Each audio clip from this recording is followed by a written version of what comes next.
Hey, welcome back to the Backyard Professor Chess videos, all you chess blokes out there.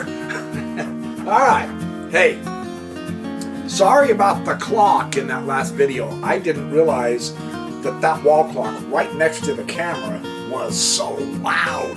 Sorry, I have put it into Never Neverland. Anyway, another great Grandmaster game is ours to behold. Yes! This is by Gligoric and a man named Smejkal. S-M-E-J-K-A-L. Smejkal. I'm going to say white versus black, right? They played this in Iceland, 1975. Couple of items in this game that is worth understanding. Now remember, the more Grandmaster games we review and see, the more patterns we develop in our brains, we connect our chess neurons, and we see how the pieces coordinate better together for attack and defense. So the idea is, through time, we want to be able to play tens of thousands of chess games in order to improve our own, and that takes some time, and so that is why I am here to entertain you for the next 5 or 6 or 7 or 8 or 9 or 10 or 20 years with chess videos. Because we are building our chess brains, we are developing our chess IQs, and we are ascending the mountain of chess mastery. Oh my heck, that sounds so noble and endearing, doesn't it? Yeah, whatever. Okay, the attack on the center. C takes d5. Honestly, no surprise. Well, because of this particular opening, knight can take d5 back. And you can see that they are fighting for the center, one of our pillars. Every Grandmaster does this. Every International Master does this. Every Master does this. And every Backyard Professor chess fan does this now. Because I've been saying this from day one, and I'm never going to quit saying it. True. For you new subscribers, we have 3 pillars we're operating from while we are beginners and bumping up into intermediate phase.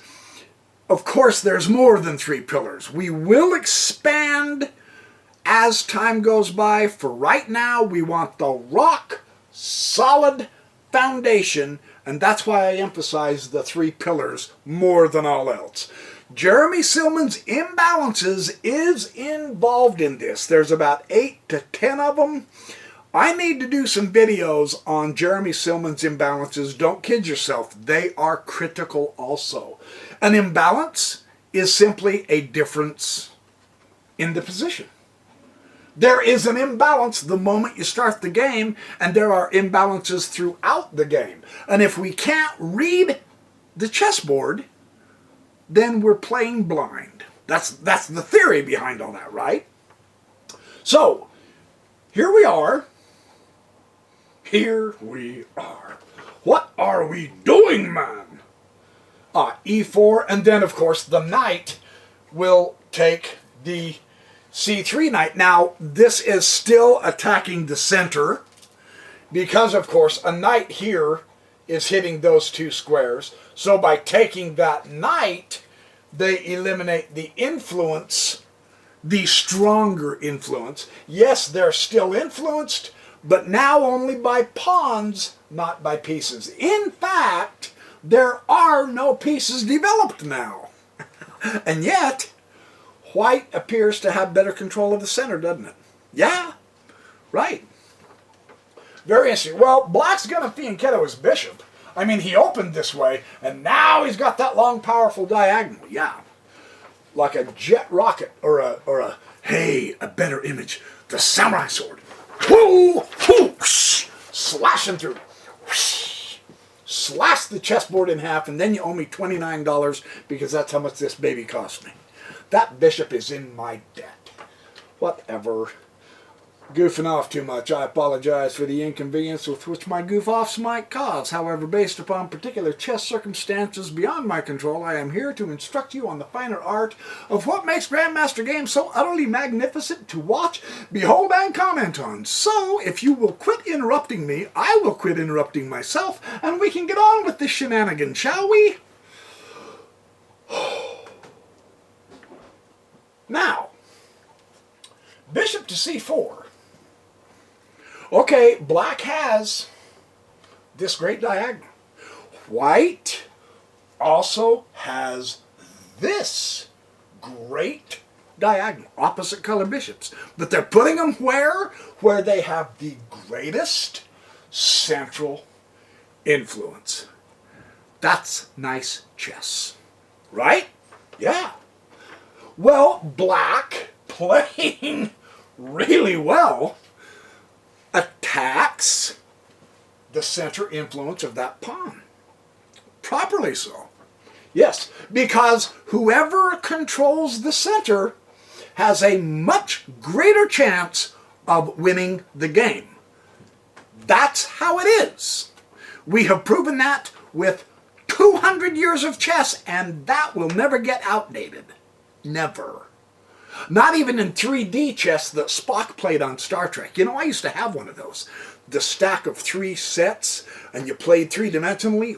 What a head rush. It was great. I beat my brother on it, and he always beat me, and he grabbed it and threw it and shattered it, and that schmuck. Yes, I forgave him years ago. I can always make another one eventually. They're kind of fun, but difficult to play. So, knight ignores this for the moment.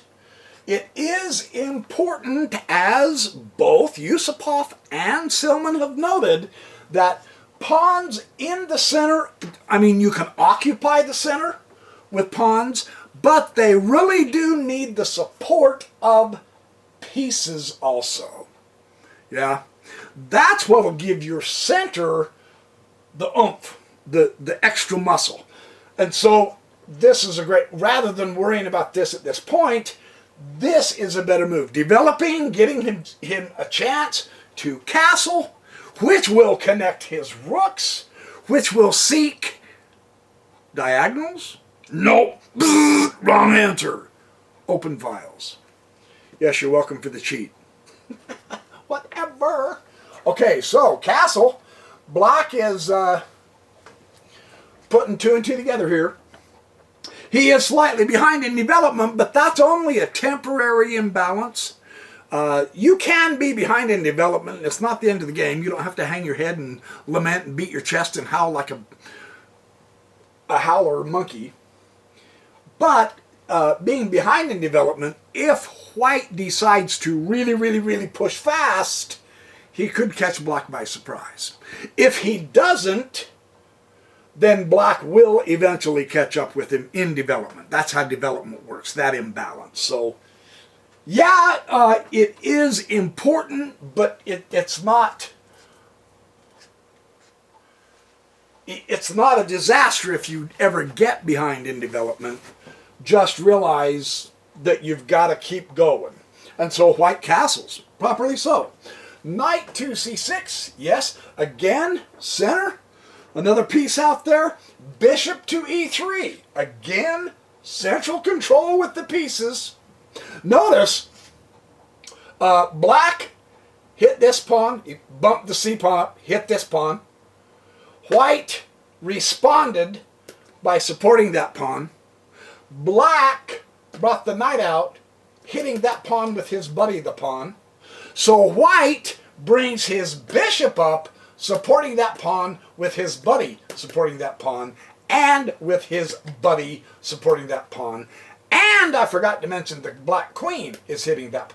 Isn't that amazing? The entire nexus of development, the whole conceptual, intellectual, spiritual, enthusiastic game we are beholding is based on that one dude. Just a lowly pawn. That's amazing, isn't it? When you stop and really look at that. And that pawn could be a key to the whole game. It's weird how chess works, but that's how it works. Rook c1. Not an open file, but a good developing move. We shall see. Rook d... Hey, wait a minute. No way. How did I put d8? Where's the queen? Oh, no. Bishop came to e3, and sorry, I skipped. Queen came to c7, then rook came to c1. Typical backyard professor blunder, yeah? There goes 119 rating points, shot to head, just like that. Now rook goes to d8, grabbing the partial file once again. Now, the queen did beg off from attacking the pawn. She's got a much more important target she's thinking down here. But they don't want to... What they're trying to do is... with the rook here, now white cannot lose that pawn. Or the queen is threatened, right? Black will gain the file. Yeah, a central file. So, bumping the queen out of the way, pulling the rook over here, gives black, I would say, a little bit better edge of getting the file. Potentially getting rid of that pawn. Kind of interesting that, huh? Well, queen comes to d2. Gonna put a rook behind her, perhaps. Give her some extra support. Very, very likely. Queen comes now to a5. Ah, there's the single lone target here. Yes, he's covered, but that's always a juicy target. And a double hit with the backward pawn. Not backward, but the pawn that is supporting the pawn that is getting attacked so hard. So, in a way, the queen a5 is an indirect attack on this pawn by putting pressure on the pawn that supports the central pawn. See how that works? So, we now get a clearer feel for why that move. What does that move accomplish? That's what it accomplishes. Keeping his eye on a simple potential target and undermining the main pawn in the center by hitting the supporting pawn. And true, it is supported. It's rock solid. I mean, the knight, the queen. But he's just keeping an eye on it. That's what he's doing. Okay? Just to let you know why that move appears sensible. And white comes to rook f to d1, again giving the queen support to give that pawn support. So you can see this entire game revolves around that pawn. That is fascinating how chess does that. This helps explain several of the moves. It also shows why the Grandmasters are pretty darn insistent on developing all your pieces for the simple, utterly kindergarten, mathematical, logical fact that if you have 3 attackers against a piece or a pawn, and your opponent has only developed 2 defenders, you're going to win the piece. So it's vital, the more pieces you develop and put on that pawn, both in favor and against, the stronger your game will be. Fascinating how that works. So let's take an inventory. 1, 2, 3, 4 pieces on that central, critically important pawn. I mean, this is where the tension of the game is right here.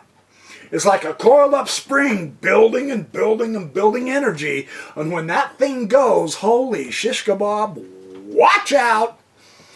1, 2, 3, and indirectly 4. So it appears white has the stronger of it. Right? Okay, let's keep looking. Let's keep looking. B6. Well, there's nothing wrong in this position, that pawn's doing a great job hitting the pawn. Yeah, but I mean, you can't, the queen can't stay here forever. She will be chased away. And so she can't protect that pawn forever. And right now, there's nobody else. So it makes sense at this point to strengthen your position with a small, quiet move. That makes sense, right? And it does, because look at now how much stronger that is. So it's understandable. That's cool. That's cool how this works. Watch. El Atacarito strikes with viciousness. Whatever. The bishop comes to h6. Yawn. Not really. That's white's taking off the glove, and he goes, "On guard, sir," and he gave him a backhand. Well, black, not to be outdone, says, "Oh yeah, well, so can I." Bishop a6. Tough guy. So here comes the fight. Here comes the fight, and they're going to start drawing blood here. The white bishop takes the bishop on a6, and the black bishop takes the bishop on h6, and white queen takes h6 because of the fianchettoed bishop. Now this, it's not a, it's not a faulty opening. It's not a bad thing to do, to push the pawn and fianchetto a bishop to help support your castled king. The issue is, once the bishop is exchanged, as we see here, then the weaknesses of the dark squares around the castled king become very prominent. So it makes perfect sense that the queen wants to be right there. You see how that works? There really are weaknesses around there, and that means for white, it's great to put pieces there. That's what that's doing. 99.999% of you already know that. If I just shut up and play the game and quit talking, we could have been done 25 minutes ago. I apologize for keeping you away from your favorite soap opera. Just get over it. Okay. Well, and queen takes this bishop, a6. However, it just seems to me white has a better go of this, and this next move shows us why. Knight f4. Yeah. Yeah, knight f4. You know where he's going. There's no question there, right? Fine. Well, see, now that they've swapped a couple of the bishops, now the tension in the center dissipates. Black does take the pawn. Black says, okay, boom. Done. We got that over with. Yes? However, white blockades the pawn. Now, it's an isolated pawn. Well, not isolated. It's not isolated. I said that wrong. It's a very, very advanced pawn. So it's by itself. It is supported. But the blockade there, now you see the effect against the black rook's influence. It stops right at the black pawn, doesn't it? It does not go all the way through into white's side, does it? And the limiting influence of the knight, boink, it just stops right there at that pawn because white blockaded. Nimzovich is huge in this in his book Chess Praxis. I've got it over there somewhere. Anyway, and his Book My System. So that's a really tough move for white to make.